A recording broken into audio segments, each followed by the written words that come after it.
dropping by. So, neighbors, since the industry is so focused on P. Diddy, Puff Daddy, Daddy Love, I wanted to see what you guys thought about this whole Apple lawsuit.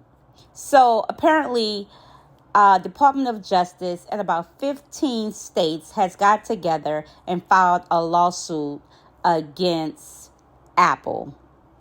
Apple is accused of monopolizing the smartphone market, okay?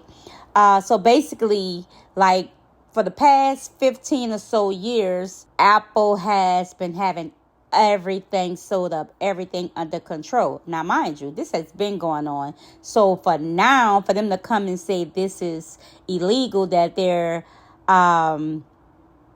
committing a crime, somebody must not be getting paid or somebody must be missing out on some money. Okay, that's all I can say. But anyway, my whole thing is, and I want to see what you guys thought about this, because it could be some type of debate. It all depends on who you ask and who you talk to about it. Because like for myself, like I was never really big on iPhone until someone bought me an iPhone. I've had iPad and a Mac computer and all that type of stuff. So having an iPhone or any kind of Apple products, I can do with or without. It doesn't matter. But for another iPhone holder, someone that lives and breathes Apple, they may see it different. So I spoke with my son. My son is a die-hard iPhone user. Anything Apple, he's a go, okay? So that is where the debate comes from. Now, for those of you who, are those diehard iPhone users and love Apple products, hey, nothing is wrong with that. But my question is, does Apple have the right to monopolize a system where it only works for them and their benefit? And us being consumers, yeah, some of you are all loyal to Apple, but are you really getting what you're paying for? That's the question. Is it really fair? Or you just want to be part of a community to feel cool or feel like you're up to date because you have a iPhone? You have to ask yourself these questions on why are you really an iPhone user and why are you so passionate when it comes to Apple products, okay? Some says about the privacy. Yes, I respect that Apple will secure your privacy. I get that, and they won't give out certain information if need be. I get that. But on the other hand, it's a lot more that's being that's coming into question when it comes to Apple.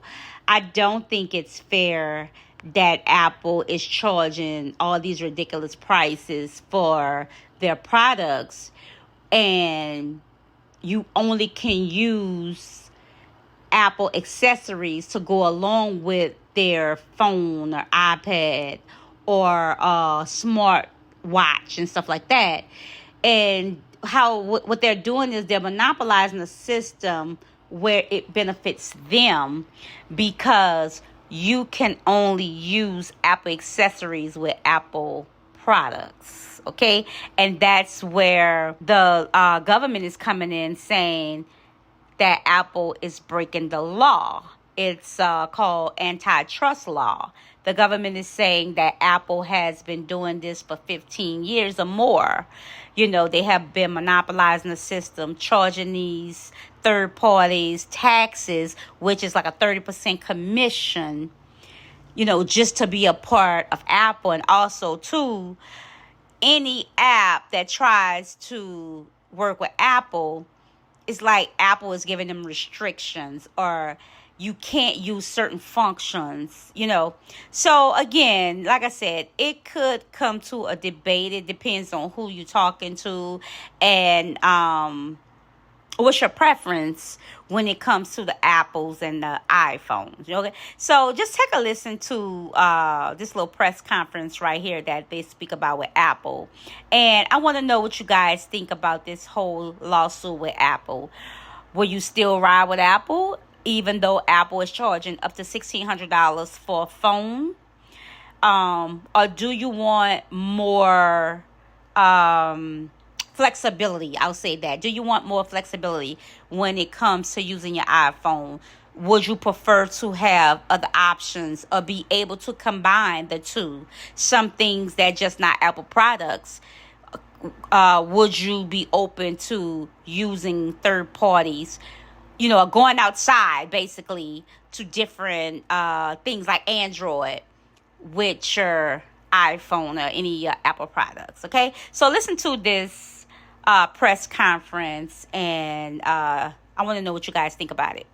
Earlier today, the Department of Justice, joined by 15 states and the District of Columbia, sued Apple in the U.S. District Court for the District of New Jersey for violating Section 2 of the Sherman Antitrust Act. Over the last 2 decades, Apple has become one of the most valuable public companies in the world. Today, its net income exceeds the individual gross domestic product of more than 100 countries. That is in large part due to the success of the iPhone, Apple's signature smartphone product. For over a decade, iPhone sales have made up a majority of Apple's annual revenue. Today, Apple's share of the U.S. performance smartphone market exceeds 70%, and its share of the entire U.S. smartphone market exceeds 65%. Apple charges as much as nearly $1,600 for an iPhone. But as our complaint alleges, Apple has maintained monopoly power in the smartphone market not simply by staying ahead of the competition on the merits, but by violating federal antitrust law.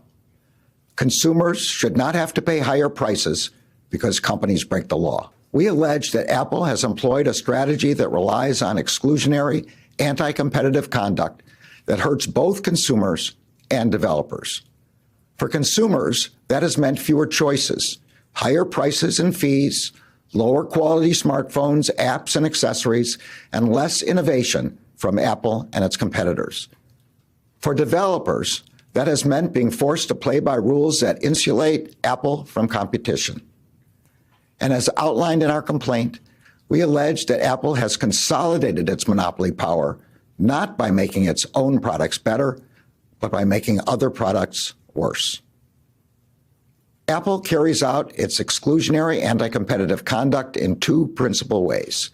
First, Apple imposes contractual restrictions and fees that limit the features and functionality that developers can offer iPhone users. Second, Apple selectively restricts access to the points of connection between third-party apps and the iPhone's operating system, degrading the functionality of non-Apple apps and accessories.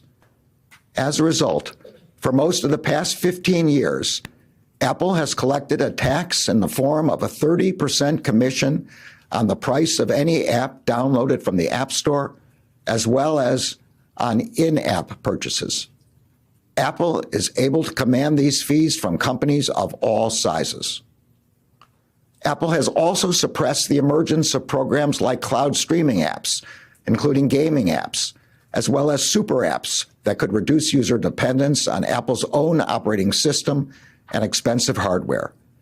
And as any iPhone user who has ever seen a green text message or received a tiny, grainy video can attest, Apple's anti-competitive conduct also includes making it more difficult for iPhone users to message with users of non-Apple products.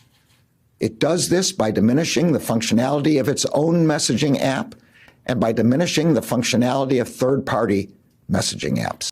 So now they're pretty much trying to go after Apple for something that Apple has been doing for the past 15 years. They're now trying to put a stop to it. So, neighbors, how do you guys feel about this whole Apple ordeal? Are you still going to rock with Apple, knowing Apple charging you these ridiculous prices and is limiting the competition to be able to charge you these ridiculous prices?